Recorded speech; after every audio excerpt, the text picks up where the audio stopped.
Hello, guys. Welcome back to the newspaper analysis session brought to you by Island Eyes Ignite Foundation. ഇന്ന് നമ്മൾ discuss ചെയ്യാൻ വേണ്ടി പോകുന്നത് October 11th news articles ആണ്. As you know, this is Saturday weekend ആണ്. കുറച്ച് important ആയിട്ടുള്ള developments കഴിഞ്ഞ ദിവസങ്ങളിൽ ഉണ്ടായിട്ടുണ്ട്. അത് എന്തൊക്കെയാണെന്ന് നമുക്ക് നോക്കാം. ഫസ്റ്റ് ഓഫ് ഓൾ, നമ്മൾ ആക്ച്വലി ഇന്ന് ഡിസ്കസ് ചെയ്യാൻ വേണ്ടി പോകുന്നത് തന്നെ കഴിഞ്ഞ ദിവസം നമ്മുടെ കാബൂളിലെ, അതായത് അഫ്ഗാനിസ്ഥാനിലെ foreign minister mister Muttaqi he had visited India officially. അപ്പോൾ ഉണ്ടായ കുറച്ച് ഡെവലപ്മെൻറ്റ്സ് ആണ്. അതായിരിക്കും നമ്മളിന്ന് മേജർലി ഡിസ്കസ് ചെയ്തത്. ഒരു എഡിറ്റോറിയൽ ഉണ്ട്, ഒരു ഓപ്പൺ ഉണ്ട്. രണ്ടും ഇന്ത്യൻ എക്സ്പ്രസ്സിലെ ആർട്ടിക്കിൾസ് ആണ്. പിന്നെ the Hindu as well as Indian എക്സ്പ്രസ്സിലെ രണ്ട് എഡിറ്റോറിയൽസ് നമ്മളൊന്ന് കാണും എന്താണെന്നുള്ളത്. പിന്നെ ഒരു വളരെ ഇമ്പോർട്ടൻ്റ് ആയിട്ടുള്ള ഒരു constitutional bench of the supreme കോർട്ടിൻ്റെ ഒരു ജഡ്ജ്മെൻറ്റ് വന്നിട്ടുണ്ട്.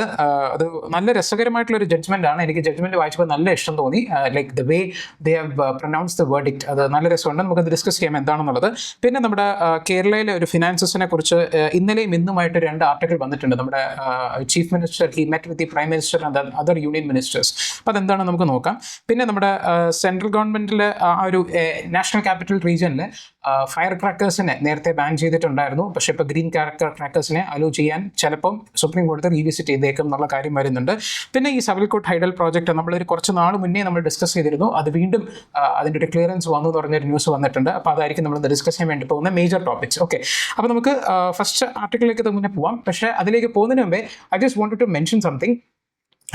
നമ്മളിത് വ്യൂ കൗണ്ടിനും മറ്റു കാര്യത്തിനും വേണ്ടിയിട്ടൊന്നും അല്ല, because we are not going to monetize this or anything. ഇത് നമ്മുടെ ഒരു ഇഗ്നൈറ്റിൻ്റെ ഒരു കോഴ്സിൻ്റെ ഒരു പാർട്ടായിട്ട് ചെയ്യുന്നതിനെ യൂട്യൂബിൽ ഇടുന്നു എന്നുള്ളത് മാത്രമേ ഉള്ളൂ. The thing is, last day കുറച്ച് അധികം പേര് സാധാരണ രീതിയിൽ നമ്മൾ കാണുന്ന ഒരു നമ്പർ ഓഫ് പീപ്പിൾ കണ്ടിട്ടില്ല. I just wanted to mention this. Like the തേഴ്സ്ഡേയിലത്തെ എടുത്തിരുന്ന ഒരു സെഷനകത്ത് ബേസിക്കലി എന്ന് വെച്ച് കഴിഞ്ഞാൽ നല്ലൊരു ആർട്ടിക്കിൾ, ഒരു പ്രിവെൻറ്റീവ് ഡിറ്റൻഷനെ കുറിച്ചിട്ട് ഫൈസൽ എന്ന് പറഞ്ഞിട്ടുള്ള sir, like he's an IAS officer in Kerala cadre, deputy law secretary ആണ്. അദ്ദേഹം എഴുതിയിട്ട് വളരെ രസകരമായിട്ടുള്ളൊരു ആർട്ടിക്കിൾ ഉണ്ടായിരുന്നു.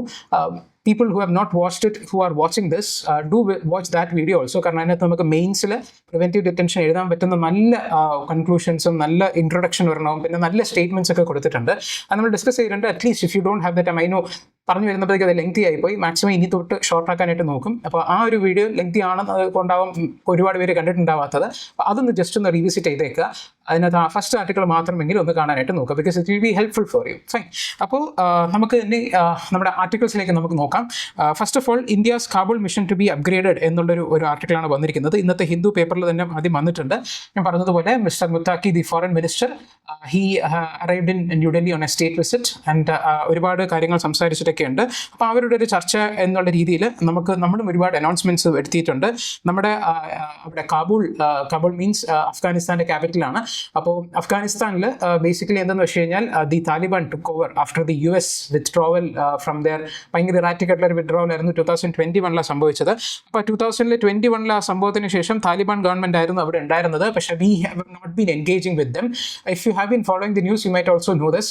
ഒരു ടെററിസ്റ്റ് ഗ്രൂപ്പായി കാണപ്പെടുന്ന ഒരു താലിബാനുമായിട്ട് ഒരു ഗവൺമെൻറ് നമ്മൾ എന്താ പറയുക, റിലേഷൻസ് വെക്കുന്നില്ല എന്നുള്ളതായിരുന്നു നമ്മുടെ ഒഫീഷ്യൽ സ്റ്റാൻസ്.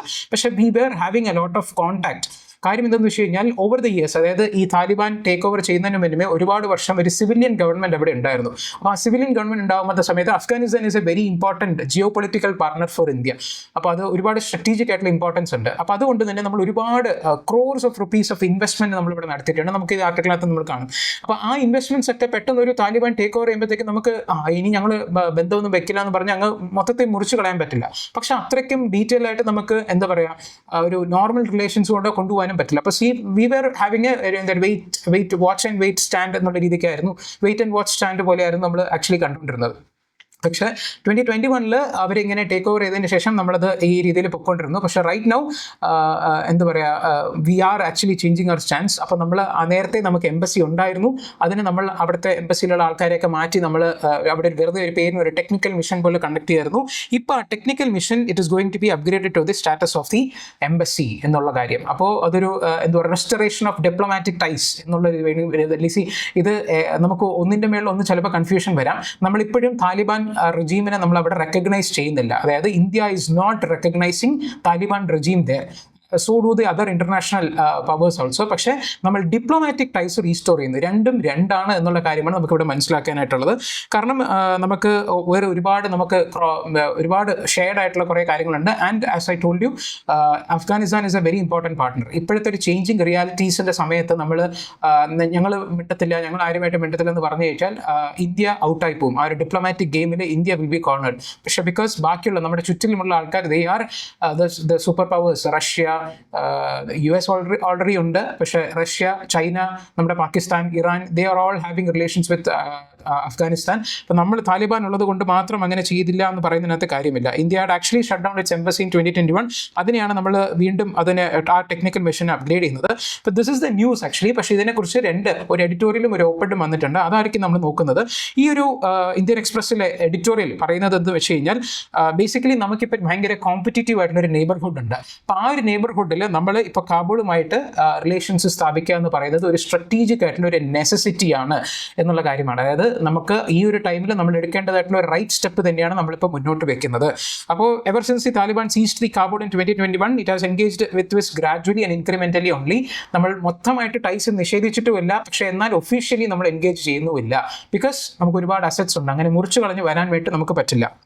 അപ്പോൾ ആ സമയത്ത് 2025 ജാനുവരിയിലാണ് നമ്മുടെ foreign secretary mister Vikram Misri, എന്താ പറയുക, നമ്മുടെ ഓപ്പറേഷൻ സിന്ദൂറിൻ്റെ ഒക്കെ സമയത്ത് തന്നെ അദ്ദേഹം തന്നെയായിരുന്നു ഫോറിൻ സെക്രട്ടറി. അപ്പോൾ അദ്ദേഹം 2025 തുടക്കത്തിൽ തന്നെ അദ്ദേഹം പോയിരുന്നു അഫ്ഗാനിസ്ഥാൻ ഫോറിൻ മിനിസ്റ്ററുമായിട്ട് ദുബായിൽ വെച്ചായിരുന്നു മുത്താക്കി എന്ന് പറയുന്ന ഫോറിൻ മിനിസ്റ്ററുമായിട്ട് കൂടിക്കാഴ്ച നടത്തിയിരുന്നു. ഇപ്പോൾ റൈറ്റ് നൗ അതൊരു വലിയൊരു ഡെവലപ്മെൻറ്റ് തന്നെയായിരുന്നു ആ ഒരു ടൈമിൽ. ഇപ്പം right now he has visited his first official visit to India എന്നുള്ള കാര്യമാണ്. India will be upgrading the ties and reopening its embassy in Kabul. അപ്പോൾ this is actually lot of thingsമായിട്ട് നമ്മൾ ചേർത്ത് വായിക്കണം. നമ്മൾ പെഹൽഗാം അറ്റാക്ക് നടന്ന സമയത്ത് ദി താലിബാൻ എന്താ പറയുക, they condemned that terror attack എന്നുള്ള രീതിയിലാണ്. അതായത് unequivocally condemned the terror attack during the Pahalgam strikes. അപ്പോൾ അത് Taliban even though we didn't recognise them, they are actually standing against us, എന്താ പറയുക, against the cross border terrorism. അത് തന്നെ നമ്മുടെ സ്റ്റേറ്റ്മെന്റ് നമ്മളിപ്പോൾ പറയുന്നുണ്ട്. New Delhi recognises the ground reality that the Taliban is the only force for now. അതായത് അഫ്ഗാനിസ്ഥാൻ മൊത്തമായിട്ട് അവിടുത്തെ കുറേ ട്രൈബ്സ് ഉണ്ട്, പഷ്തൂൺ ട്രൈബ്സ് ഉണ്ട്, അല്ലാതെ വേറൊരു സ്ഥലത്ത് വേറൊരു സെപ്പറേറ്റ് ഭയങ്കര ട്രൈബൽ പീപ്പിൾ ആണ് കൂടുതൽ ഡോമിനേറ്റ് ചെയ്യുന്നത്. അവിടെ എല്ലാവരെയും ഒന്ന് പിടിച്ചു നിർത്താനായിട്ട് റൈറ്റ് നൗ ഇപ്പോൾ അഫ്ഗാനിസ്ഥാനിൽ ഈ താലിബാൻ മാത്രമേ ആ ഒരു ഫോഴ്സ് ആയിട്ട് നിൽക്കുന്നുള്ളൂ. So this appears to be capable of controlling whole of Afghanistan. So ഇതൊരു അക്നോളജ്മെന്റ് ചെയ്യണം എന്നുള്ളത് വളരെ ഇമ്പോർട്ടൻ്റ് ആണ് in the highly competitive environment where every power is. ചൈനയൊക്കെ ആക്ച്വലി ഓൾറെഡി റെക്കഗ്നൈസ് ചെയ്ത് കഴിഞ്ഞു, റഷ്യ റെക്കഗ്നൈസ് ചെയ്ത് കഴിഞ്ഞു. അപ്പോൾ ഈ രീതിയിൽ വരുമ്പോഴത്തേക്ക് നമ്മൾ മാത്രം ഇങ്ങനെ മാറി നിൽക്കുന്നതിനകത്ത് കാര്യമില്ല. So this is a geostrategic necessity. So Taliban and Pakistan actually relations ഭയങ്കര മോശമായിക്കൊണ്ട് വരികയാണ്. ഇൻഫാക്ട് ബേസിക്കലി എന്തെന്ന് വെച്ച് കഴിഞ്ഞാൽ ഈ താലിബാൻ നമ്മൾ പറഞ്ഞല്ലോ ഒരു ഡെക്കേഡ് ഓഫ് സിവിലിയൻ ഗവൺമെന്റ് അഫ്ഗാനിസ്ഥാനിൽ നടക്കുന്നു എന്നുള്ളത്. ആ സമയത്ത് ഈ താലിബാന് എന്താ പറയുക, ഒരു അസൈലം പോലെ കൊടുത്തിരുന്നത് തന്നെ പാകിസ്ഥാനാണ്. പക്ഷേ പാകിസ്ഥാൻ തോട്ട് ദാറ്റ് അവർ ഇങ്ങനെ, അതായത് ഈ ആക്ച്വലി US വിഡ്രോ ചെയ്ത് പോകാനും താലിബാൻ അവിടെ ഭരണം പിടിച്ചെടുക്കാനും ഒക്കെ ഒരുപാട് സഹായിച്ചത് പാകിസ്ഥാനായിരുന്നു. അപ്പോൾ പാകിസ്ഥാൻ തോട്ട് ദാറ്റ് നമുക്ക് ഇന്ത്യക്കെതിരെ താലിബാൻ കൂടെ നിൽക്കും എന്നുള്ളതും ടെററിസ്റ്റ് കാര്യങ്ങൾക്കൊക്കെ, അതായത് ഈ അഫ്ഗാനിസ്ഥാനെതിരെ പ്രവർത്തിക്കുന്ന ഒരു ടെററിസ്റ്റ് ഗ്യാങ് ഉണ്ട്.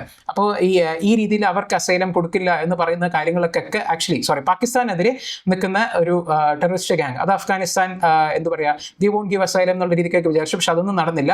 അത് കാരണം തന്നെ ഈ അഫ്ഗാനിസ്ഥാനും താലിബാനും തമ്മിൽ relations are not good. Even though they provided the asylum, അവർ തമ്മിലുള്ള റിലേഷൻസ് അത്ര നല്ലതല്ല ഇപ്പം. അപ്പോൾ ആ രീതിയിൽ നമ്മൾ നോക്കുകയാണ്. ബിക്കോസ് റീസെൻ്റ്ലി ഒരുപാട് കാര്യങ്ങൾ ഇപ്പം നടന്നിട്ടുണ്ട്. Pakistan they have they have had a mass expulsion of Afghan nationals. എന്താ പറയുക, ഈ പറഞ്ഞ കാര്യങ്ങൾക്കെല്ലാം കൂട്ടത്തിൽ തന്നെ അതിങ്ങനെ നടന്നിട്ടുണ്ട്. സോ ഇതാണ് ഈ പറഞ്ഞത്. Islamabad accused Taliban of sheltering the Tehrik e Taliban Pakistan and has carried out air strike inside the Afghanistan territory targeting alleged hideouts. അപ്പോൾ ഈ രീതിയിൽ, അതായത് ഈ പറഞ്ഞ ഈ ഓർഗനൈസേഷൻ ഉണ്ടല്ലോ തെഹ്രീക് ഇ താലിബാൻ പാകിസ്ഥാൻ എന്ന് പറയുന്നത്, അപ്പോൾ ഇവർ പാകിസ്ഥാനെതിരെ ടെററിസം ചെയ്യുന്ന ഒരു ഗ്രൂപ്പാണ്. അപ്പോൾ അതിന് താലിബാൻ എന്താ പറയുക അസൈലം കൊടുക്കുന്നു. അത് മാത്രമല്ലാതെ ഇപ്പോൾ പാകിസ്ഥാൻ എന്താ പറയുക എക്സ്പെൽ ചെയ്തു കുറേ അഫ്ഗാൻ നാഷണൽസിനെ ഈ ഒരു സ്ട്രെയിൻ ട്രൈസിനെ കാരണം. അപ്പോൾ so right now we are എന്താ പറയുക ശത്രുയുടെ ശത്രു മിത്രം എന്ന് പറയുന്നത് പോലെ ഈ ഒരു പ്രസന്റ് കോണ്ടെക്സ്റ്റിൽ we are actually upgrading this ties. And നമ്മുടെ ഒരു ജോയിന്റ് സ്റ്റേറ്റ്മെന്റിൽ നമ്മൾ പറയുന്ന കാര്യങ്ങൾ വളരെ ഇമ്പോർട്ടൻ്റ് ആണ്. അവർ external affairs minister Jaishankar and Muttaqi they stressed that India and Afghanistan have a common commitment towards growth and prosperity which are endangered by a shared threat of cross-border terrorism. Shared threat ആണ് അനുഭവിക്കുന്നത്.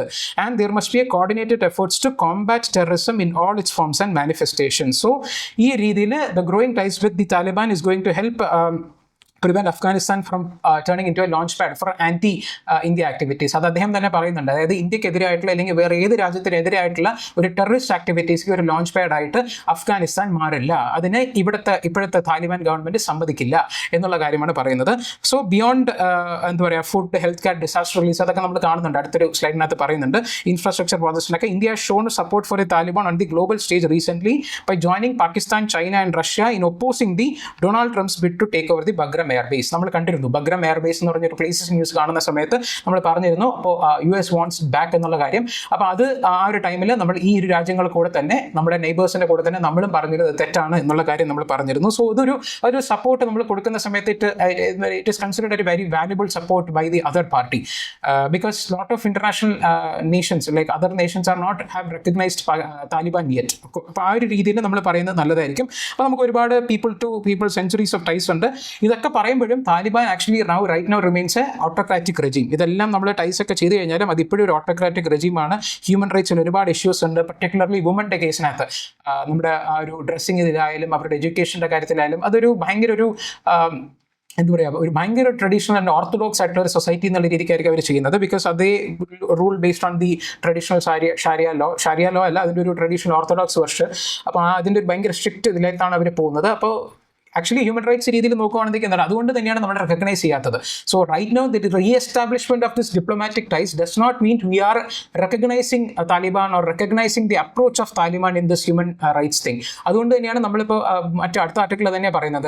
അതായത് നമ്മുടെ Jaishankar ji like when he was speaking he carefully avoided the topic of this എന്താ പറയുക, നമ്മുടെ ഒരു human റൈറ്റ്സിൻ്റെ കാര്യത്തിനകത്ത് അവർ touch അപ്പോണേ ചെയ്തില്ല. Because we are not endorsing how they are treating their women, their children, their whole society as such. അവിടെ ഒരു liberal ആയിട്ടുള്ള democratic ആയിട്ടുള്ള ഒരു സെറ്റപ്പ് അല്ല, ഓട്ടോക്രാറ്റിക് റെജീമാണ്. പക്ഷേ റൈറ്റ് നൗ നമ്മുടെ ഒരു ജിയോ പൊളിറ്റിക്കൽ ഒരു സിറ്റുവേഷൻ വെച്ചിട്ട് നമുക്ക് അവരെ റെക്കഗ്നൈസ് ചെയ്ത് അവരുമായിട്ട് ടൈപ്പ് ചെയ്ത് പോകാനുള്ളതല്ലാതെ വേറെ നിവൃത്തിയില്ല എന്നുള്ള കാര്യമാണ് പറയുന്നത്. So we have to balance the pragmatic interest and its commitment to the wellbeing of Afghanistan people എന്നുള്ള കാര്യമാണ്. നമ്മൾ നോക്കുകയാണെന്നുണ്ടെങ്കിൽ ഒരു വലിയൊരു ഓപ്പൺ എഡിറ്റോറിയൽ, ഇതും ഇന്ത്യൻ എക്സ്പ്രസ്സിൽ വന്നിട്ടുള്ളതായിരുന്നു, ഇന്ന് വന്നതാണ് കേട്ടോ ഇത് രണ്ടും. അപ്പോൾ നമ്മൾ നോക്കുകയാണെന്നുണ്ടെങ്കിൽ ഇതിനകത്ത് ജസ്റ്റ് ഈ കാര്യങ്ങളൊക്കെ പറയുന്നുണ്ട്. ഇതാണ് ഇപ്പോഴത്തെ ഇവിടുത്തെ reality. India's Afghanistan approach have to be framed within the changing evolving environment. കാര്യം എന്താ, US has decided Pakistan should play a major role in the India's immediate. കാരണം അവർ ഇപ്പോൾ മച്ചാൻ ലൈക്ക് ഭയങ്കര ക്ലോസ് ആയിട്ടുള്ള റിലേഷൻസിലാണ് അവർ പോകുന്നത്. എന്താ പറയുക, ഓയിൽ എക്സ്പ്ലോറേഷന് കൊടുക്കുന്നു, കുറേ ജെറ്റ്സ് കൊടുക്കുന്നു, പിന്നെ അവർക്ക് കുറേ ഈ പോർട്ടിൻ്റെ ആക്സസ് കൊടുക്കുന്നു എന്നുള്ള കാര്യങ്ങൾ. നമ്മൾ പസ്നി പോർട്ടിൻ്റെ കാര്യം നമ്മൾ കണ്ടു. അത് ഇതുവരെ കൺഫേംഡ് ആയിട്ടുള്ള ന്യൂസ് അല്ല. പക്ഷേ US and Pakistan have been more closer than before, at least in the ice of the outside world. അതുപോലെ തന്നെ China is expanding its influence in this areas. Its ties with the Pakistan remains ironclad. എന്താ പറയുക, പാകിസ്ഥാനും ചൈനയും തമ്മിലുള്ള ties ആണ്. And the influence in the Iran and Arabian Peninsula is also expanding. Russia diplomatic recognition കൊടുത്തു കഴിഞ്ഞു താലിബാന്, and its bonds with Iran is also strong. So in this setting, India has to safeguard its interest to its west in the backdrop of the Pakistan's impeccable enmity. പാകിസ്ഥാനുമായിട്ട് നമ്മളിങ്ങനെ പൊരുതി നിൽക്കുന്ന സമയത്ത് നമ്മുടെ ഏരിയയിലുള്ള ആൾക്കാരുടെ എല്ലാവരുടെയും കൂടെ നല്ല റിലേഷൻ വെക്കുക എന്നുള്ളത് നമുക്ക് അനിവാര്യമായിട്ടുള്ള കാര്യമാണ്. So this is why Muttaqi's visit to India is too very important. അത് നമ്മൾ കാണുന്നതും നമ്മൾ ഒരു ഡിപ്ലോമാറ്റിക് ടൈസ് റീസ്റ്റോർ ചെയ്യാൻ നിൽക്കുന്നതും. So India is going to reestablish ആസാനം. ഇവിടെ നിങ്ങൾ കണ്ടു കഴിഞ്ഞാൽ for the time being we are going to appoint only a charge d affaires. We are not appointing an ambassador. This indicates that India does not want to give a signal that it's diplomatically recognising Taliban. എന്താ പറയുക, there is a consensus in the international community to do so. It is not going to recognise the Taliban regime, പക്ഷേ diplomatic ടൈസിനെ നമ്മൾ restore ചെയ്യുകയാണ് എന്നുള്ള കാര്യം മാത്രമാണ് നമ്മതിനകത്ത് നോക്കാനായിട്ടുള്ളത്. This is a correct approach. So എന്താ പറയുക, ഇപ്പോൾ റൈറ്റ് നൗ ഒരു കൺസെൻസസിലൊക്കെ നമ്മൾ വന്നിട്ടുണ്ടായിരുന്നു. അതിൻ്റെയൊക്കെ ഒരു എൻഡ് എഫക്റ്റിലാണ്. കാരണം മോസ്കോയിൽ നടന്നിട്ടുള്ള ഒരു സംസാരത്തിൽ ലൈക്ക് ഒരു ടോക്കിനകത്ത് no country should have military structures in Afghanistan എന്നുള്ള കാര്യത്തിനകത്ത് എല്ലാ കൺട്രീസും നമ്മൾ ഒരു ധാരണയിൽ എത്തിയിട്ടുണ്ടായിരുന്നു. അതുപോലെ തന്നെ നമ്മൾ നോക്കുകയാണെന്നുണ്ടെങ്കിൽ താലിബാൻ നമ്മൾ അവിടെ ഒരു എംബസി തുടങ്ങുന്ന സമയത്ത് താലിബാനും ഇവിടെ അവരുടെ എംബസി ഓപ്പറേറ്റ് ചെയ്യാനായിട്ട് നോക്കും, അവരുടെ കൊടികൾ ഇവിടെ പറക്കും. അപ്പം അതിന് ഒരു മോശമായിട്ട് നമ്മൾ കാണേണ്ട കാര്യമില്ല. ഇപ്പോൾ അത് എന്താ പറയുക, ഫോർമലായിട്ടുള്ള നമ്മുടെ റെക്കഗ്നേഷൻ കൊടുക്കുന്നില്ല എന്നുള്ളത് തന്നെയാണ് ഇതിൻ്റെ കാര്യം. ബിക്കോസ് വി ആർ നോട്ട് എന്താ പറയുക, ഇതിനകത്ത് കണ്ടിട്ടുണ്ടോ ലൈക്ക് ഈ ഒരു ദിയോബന്ദി വഹാബി ഇന്റർപ്രിട്ടേഷൻ ആണ്. It is not going to abolish the theocratical mooring, അത് ഓർത്തഡോക്സി അബോണ്ടൻ ചെയ്യാനായിട്ട് പോകുന്നില്ല. അപ്പോൾ നമ്മൾ ഇതിനകത്ത് ഈ പറഞ്ഞതുപോലെ നമുക്ക് we have business to do with the states over the decades over pursued of the Taliban like policies. Jaishankar silence on the issue is not because India endorses the Taliban approach. നമ്മൾ ഈ പറഞ്ഞ പോലെ ഹ്യൂമൻ റൈറ്റ്സ് ഇഷ്യൂസ് ഉണ്ടെന്നുണ്ടെങ്കിലും നമ്മൾ അതിനെക്കുറിച്ച് മിണ്ടാത്തത് അതിനൊരു ടെസ്റ്റിറ്റ് ആയിട്ടുള്ള approval അല്ല അതിനകത്ത് കാണിക്കുന്നത് എന്നുള്ളതാണ് പറയുന്നത്. ആക്ച്വലി ഇത് എഴുതിയിട്ടുള്ള ഒരു ഫോർമർ ഡിപ്ലോമാറ്റ് ആണ് കേട്ടോ, നമ്മുടെ ഒരു വിവേക് കഡ്ജു എന്ന് പറഞ്ഞിട്ട്. അപ്പോൾ അദ്ദേഹമാണ് ഇതിനകത്ത് പറയുന്നത്. സോ ഷെയർഡ് ത്രെറ്റ് നമ്മൾ കണ്ടിരുന്നു. ഇതിൻ്റെ കൂടെ തന്നെ ആക്ച്വലി ഒരു ലാസ്റ്റ് ഒരു പാരഗ്രാഫിൽ ഇമ്പോർട്ടൻ്റ് ആയിട്ട് നോട്ട് ചെയ്യേണ്ടത് the Taliban regime Muttaqi actually desired greater Indian involvement in the mining and other sectors of Afghan economy. So അപ്പോൾ നമുക്ക് ഇതിനകത്ത് നമുക്ക് എന്ത് സിഗ്നലാണ് കിട്ടുന്നത്? Afghanistan or the Taliban regime does not wish to become a China's economic vassal. അതായത് ചൈനയ്ക്കെല്ലാം കൊടുത്ത് ചൈനയ്ക്ക് അവരുടെ രാജ്യം മൊത്തം വിൽക്കാനല്ല അവർ ഉദ്ദേശിക്കുന്നത്. സോ ഈ ഒരു രീതിയിൽ നമ്മൾ they want a greater investment and they are searching for a trusted partner like India. അപ്പം നമ്മൾ ഇല്ല, ഞങ്ങൾ നിങ്ങളോട് മിണ്ടത്തില്ല എന്നൊക്കെ പറഞ്ഞു നിൽക്കുന്നതിന് ഭേദം നമ്മൾ കുറച്ച് രീതിയിൽ ഇൻവെസ്റ്റ്മെന്റ്സ് ചെയ്ത് പിന്നെ ലോകരാജ്യങ്ങളൊക്കെ എങ്ങനെ അംഗീകരിക്കുന്നൊക്കെ കാര്യങ്ങളൊക്കെ നോക്കി നമ്മളും താലിബാനെ അംഗീകരിക്കുക എന്നുള്ള കാര്യമാണ് ഇതിനകത്ത് പറയുന്നത്. ബാക്കിയൊക്കെ നമ്മൾ ഡിസ്കസ് ചെയ്തിട്ടുള്ള കാര്യം തന്നെയാണ്. നമ്മൾ ഇതിനകത്ത് നോക്കുകയാണെന്നുണ്ടെങ്കിൽ ഇതിനകത്ത് എന്തൊക്കെ രീതിയിലായിരുന്നു നമ്മൾ സപ്പോർട്ട് ചെയ്തിട്ടുണ്ട് ഓവർ ദി ലാസ്റ്റ് ഒരു ഡെക്കേഡിൽ നമ്മൾ എങ്ങനെയായിരുന്നു ആ ഒരു സിവിലിയൻ ഗവൺമെൻറ്റിനെ സപ്പോർട്ട് ചെയ്തു എന്നുള്ള കാര്യമാണ് നമ്മൾ പറയുന്നത്. ഒരുപാട് ടൺസ് ഓഫ് വീറ്റ് നമ്മൾ കൊടുത്തിട്ടുണ്ട് ഒരു ഹ്യൂമാനിറ്റേറിയൻ അസിസ്റ്റൻസിൻ്റെ ഗ്രൗണ്ടിൽ. പിന്നെ ഒരുപാട് infrastructure including the new Afghan parliament. പിന്നെ നമ്മുടെ ഏറ്റവും വലിയൊരു ഇമ്പോർട്ടൻ്റ് ആയിട്ട് നമ്മൾ പറയുന്ന ഒരു ഫാക്ടർ ഉണ്ട്, നമ്മുടെ സൽമ ഡാം എന്ന് പറഞ്ഞിട്ട്. അത് ഇന്ത്യ അഫ്ഗാനിസ്ഥാൻ ഫ്രണ്ട്ഷിപ്പ് ഡാം എന്നാണ് അതിനെ നമ്മൾ പറയുന്നത്. അപ്പോൾ ഇതൊക്കെ നമ്മൾ അവിടെ ഒരുപാട് കെട്ടിയിട്ടുണ്ട്. പിന്നെ ഇത് പറഞ്ഞ പോലെ സറഞ്ച് ദലാറം എന്ന് പറഞ്ഞിട്ടുള്ള ഒരു റെയിൽ റോഡ് നമ്മൾ അതിനകത്ത് നമ്മൾ പണിഞ്ഞിട്ടുണ്ട്. അപ്പോൾ ഇങ്ങനെ ഒരുപാട് ഇൻഫ്രാസ്ട്രക്ചർ രീതിയിൽ നമ്മൾ ഭയങ്കരമായിട്ടുള്ള ഇൻവെസ്റ്റ്മെൻറ്റ്സ് അവിടെ നടത്തിയിട്ടുണ്ട്. അതാണ് ഇവിടെ പറയുന്നത്. അഫ്ഗാനിസ്ഥാൻ ഇന്ത്യ ഫ്രണ്ട്ഷിപ്പ് ഡാം, അതാണ് ഈ സൽമ ഡാം എന്ന് പറയുന്നത്. പിന്നെ ഇതേപോലെ ഇത് കാണുന്നത് പോലത്തെ അഫ്ഗാനിസ്ഥാൻ പാർലമെൻറ്റ് നമ്മൾ $90 million ഒരു കൺസ്ട്രക്ഷനിൽ ഇന്ത്യയാണ് കൺസ്ട്രക്ട് ചെയ്ത് കൊടുത്തത്. അതുപോലെ തന്നെ ഈ ദലാരം സലാറജൻ ഹൈവേ ഒരു റോഡാണ്. അപ്പോൾ അതിനെ നമുക്ക് ഇറാനുമായിട്ട് കണക്ട് ചെയ്യാൻ വേണ്ടിയിട്ടുള്ള ഒരു ഇതാണ്. അപ്പോൾ അത് ഇന്ത്യ ആയിരുന്നു ആക്ച്വലി ഫണ്ട് ചെയ്തിരുന്നത്. അപ്പോൾ ഇങ്ങനെ ഒരുപാട് ഇൻവെസ്റ്റ്മെൻറ്റ്സ് നടത്തുന്നുണ്ട്. അതുപോലെ തന്നെ അവിടുത്തെ നമ്മൾ ഇറാനിലെ ചബഹാർ പോർട്ട് ഡെവലപ്പ് ചെയ്യുന്ന സമയത്ത് നമുക്ക് അഫ്ഗാനിസ്ഥാനിലേക്ക് കണക്ട് ചെയ്യാൻ വേണ്ടിയിട്ടാണ് നമ്മളിന്ന് ഡിസ്കസ് ചെയ്യുന്ന സമയത്ത് പറഞ്ഞിട്ടുണ്ടായിരുന്നു. അപ്പോൾ ഇങ്ങനെ പല രീതിയിലും India has been investing in Afghanistan. ഇതിൻ്റെ ഒന്നും എൻഡ് എഫക്റ്റ് കാണാതെ ഒരു താലിബാനുമായിട്ട് ഞങ്ങൾ ക്ലോസ് റിലേഷൻസ് ഇനിയൊന്നും മിണ്ടില്ല എന്ന് പറയുന്നതിൽ അർത്ഥമില്ല. അപ്പോൾ right now the reengagement it's a right step, it's a step in the right direction എന്നുള്ള കാര്യമാണ്. ഓക്കെ, അപ്പോൾ ഇത്രയാണ് നമുക്ക് ഇന്ന് മേജർലി ഡിസ്കസ് ചെയ്യാനുണ്ടായിരുന്നത്. പിന്നെ നമുക്ക് ഒരു 2 എഡിറ്റോറിയൽ നമുക്ക് എന്താ വന്നതെന്നുള്ളത് നമുക്ക് കാണാനായിട്ടുണ്ട്. ഒന്ന് ദ ഹിന്ദുവിൽ ഇന്നലെ വന്നിട്ടുള്ള ഒരു എഡിറ്റോറിയലാണ്. വേറൊന്നുമില്ല, കേരളയിലെ ഒരു അമെൻമെൻറ്റ് കൊണ്ടുവന്നു വൈൽഡ് ലൈഫ് പ്രൊട്ടക്ഷൻ ആക്ടിൽ. ഇത് നമ്മുടെ എൻവയൺമെൻറ്റിലെ രാമസ്വാറിൻ്റെ ക്ലാസ്സിൽ നമ്മൾ ഈ ഒരു ആക്ടിനെ കുറിച്ച് നമ്മൾ പറഞ്ഞിട്ടുണ്ട്. സോ അതുകൊണ്ട് നമ്മളിത് ഡീറ്റെയിൽ ആയിട്ട് ഈ ഒരു ആക്ടിനെ കുറിച്ച് ഒന്നും പറയുന്നില്ല. പക്ഷേ നമ്മൾ ആ ഒരു ആക്ടിൽ നമ്മൾ പറഞ്ഞതുപോലെ ഈ ഒരു വൈൽഡ് ലൈഫ് എന്ന് പറയുന്നത് കൺകറന്റ് ലിസ്റ്റിൽ പെടുന്നതാണ്. നമുക്ക് അറിയാം, നമുക്കൊരു സ്കെഡ്യൂൾ 7 ഉണ്ട്. ആ സ്കെഡ്യൂൾ 7 പ്രകാരം നമുക്ക് ഒരു യൂണിയൻ ലിസ്റ്റ് ഉണ്ട്, സ്റ്റേറ്റ് ലിസ്റ്റ് ഉണ്ട്, പിന്നെ ഒരു കൺകറന്റ് ലിസ്റ്റ് ഉണ്ട്. സോ കൺകറന്റ് ലിസ്റ്റിനകത്ത് union as well as the states both can make laws എന്നുള്ള കാര്യം നമ്മൾ പഠിച്ചിട്ടുണ്ട്. പോളിറ്റിയിൽ നമ്മൾ പഠിക്കുന്ന ഒരു സംഭവമാണ്. അപ്പോൾ അതിനകത്ത് ഈ ഒരു പക്ഷേ ദ ക്യാച്ചസ് ഇസ് ദാറ്റ് ഈ ഒരു കൺകറന്റ് ലിസ്റ്റിൽ വരുന്ന സബ്ജക്റ്റിൽ ഇഫ് അറ്റ് ഓൾ എന്തെങ്കിലും ഒരു state provision it is in contravention to the union, ആ ഒരു ലോയിൻ്റെ കോൺട്രവെൻഷൻ ആണെന്നുണ്ടെങ്കിൽ for that to be effectively implemented പ്രസിഡന്റിന്റെ അസെന്റ് അതിന് ആവശ്യമായിട്ടുണ്ട്. അതായത് പ്രസിഡന്റ് അസെന്റ് ചെയ്താൽ മാത്രമേ ആ ഒരു യൂണിയൻ ലോയിനെ ഓവർ റൂൾ ചെയ്ത് ഒരു സ്റ്റേറ്റ് ലോയിനെ കൊണ്ടുവരാൻ വേണ്ടി പറ്റുള്ളൂ in the matters of concurrent list. Okay, അപ്പോൾ ആ രീതിയിലാണ്. പക്ഷേ ഇപ്പോൾ റൈറ്റ് നൗ എന്താ കാര്യം എന്ന് വെച്ച് കഴിഞ്ഞാൽ നമുക്കൊരു വൈൽഡ് ലൈഫ് പ്രൊട്ടക്ഷൻ ആക്ടിൻ്റെ അടിയിലാണ് നമ്മൾ സ്കെഡ്യൂൾസിൽ നമ്മൾ പഠിച്ചിട്ടുണ്ട്. നേരത്തെ ഒരു അമെൻമെൻറ്റ് നേരത്തെ വെച്ച് കഴിഞ്ഞാൽ ഈ വെർമിൻ എന്ന് പറയുന്നത് നമുക്ക് ഒരുപാട് നാശനഷ്ടങ്ങളൊക്കെ സംഭവിക്കുന്ന ഏതെങ്കിലും ആനിമൽസ് നമ്മൾ വെർമിൻ എന്ന കാറ്റഗറിയിൽ ഇട്ട് കഴിഞ്ഞാൽ അതിനെ നമുക്ക് കള്ളിയാൻ വേണ്ടി പറ്റും. Means killing the animal for ഒരു ലാർജർ ഗുഡ് പർപ്പസിന് വേണ്ടിയിട്ട് നമ്മൾ ചെയ്യുന്നതാണ്. പക്ഷേ ഇപ്പോഴത്തെ ഒരു 2022 ഒരു അമെൻമെൻറ്റ് വന്നു. അത് വന്നതിന് ശേഷം ഈ വെർമിന് വേണ്ടിയിട്ട് ഒരു സ്കെഡ്യൂൾ എടുത്തു മാറ്റി. എന്നിട്ട് അതിന് പകരം സെൻട്രൽ ഗവൺമെൻറ് പറയും വെർമിനെ they will declare from time to time, അതിന് പ്രത്യേക സ്കെഡ്യൂൾ ആയിട്ട് ഇടേണ്ട ആവശ്യമൊന്നുമില്ല എന്നുള്ള രീതിക്കായിരുന്നു അതിൻ്റെ ഒരു അമെൻമെൻറ്റ് വന്നത്. പക്ഷേ എന്താ കാര്യം എന്ന് വെച്ചാൽ കേരളയിൽ ഒരുപാട് റിപ്പീറ്റഡ് ആയിട്ട് ഈ വെർമിനായിട്ട് ഡിക്ലെയർ ചെയ്യേണ്ട ആവശ്യങ്ങൾ വരുന്നുകൊണ്ടിരുന്നു. ഒരുപാട് അതായത് ഹ്യൂമൻ ആനിമൽ കോൺഫ്ലിക്റ്റ്. പക്ഷെ അത് മേജർലി ഹ്യൂമൻസ് എൻക്രോച്ച് ചെയ്യുകയാണ്. ആനിമലിൻ്റെ സ്പേസിൽ ഹ്യൂമൻ എൻക്രോച്ച് ചെയ്യുമ്പോൾ ഉണ്ടാകുന്ന കോൺഫ്ലിക്ട്സ് ആണ് മേജർ റീസൺ. എന്ത് തന്നെ ആയാലും ആ ഒരു രീതിയിൽ വരുന്ന സമയത്ത് നമുക്ക് വെർമിനായിട്ട് ഡിക്ലെയർ ചെയ്യാൻ വേണ്ടി നമ്മൾ സെൻട്രൽ ഗവൺമെൻറ്റിനായിട്ട് ഒരുപാട് അപേക്ഷകൾ കൊടുത്തതിന് ശേഷം അതൊരു വലിയൊരു എഫക്റ്റീവായിട്ട് കാണുന്നില്ല. അതാണ് ഇതിനകത്ത് പറയുന്നത്. ലൈക്ക് ഒരുപാട് കാലമായിട്ട് നമ്മൾ കൊടുക്കുന്നുണ്ടായിരുന്നു.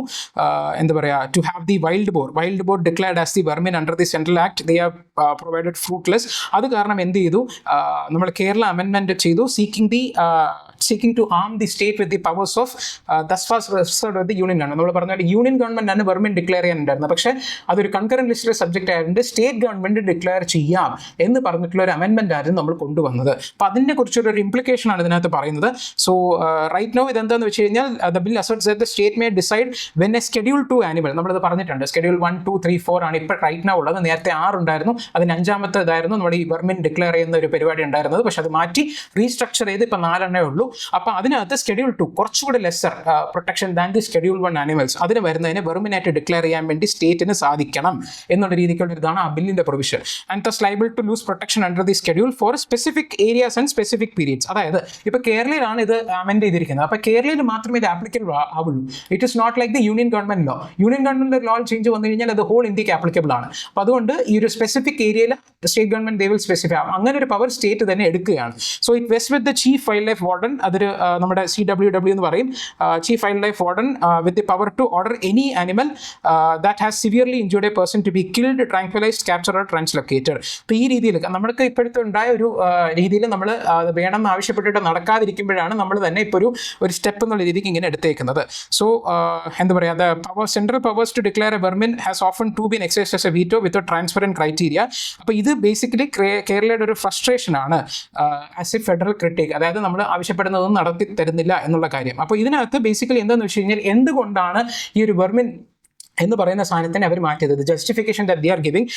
Section 62 of the central act exists to keep the indiscriminating culling from eroding the conservational baseline. അതായത് കള്ളിങ്ങിൻ്റെ പേരിൽ ഒരുപാട് ആ ഒരു സ്പീഷീസിൻ്റെ ഒരു ബേസ് ലൈൻ പോപ്പുലേഷനെ തന്നെ ഇല്ലാതാക്കുക എന്നുള്ള രീതിക്ക് നിന്ന് മാറ്റി നിർത്താൻ വേണ്ടിയിട്ടാണ് ഈ രീതിയിൽ ചെയ്യുന്നത്. പക്ഷേ നമ്മൾ പറയുന്നത് പോലെ വൈൽഡ് ലൈഫ് എന്ന് പറയുന്നത് ഒരു എന്താ പറയുക, ഒരു കൺകറന്റ് ലിസ്റ്റിൽ വരുന്നതാണ്.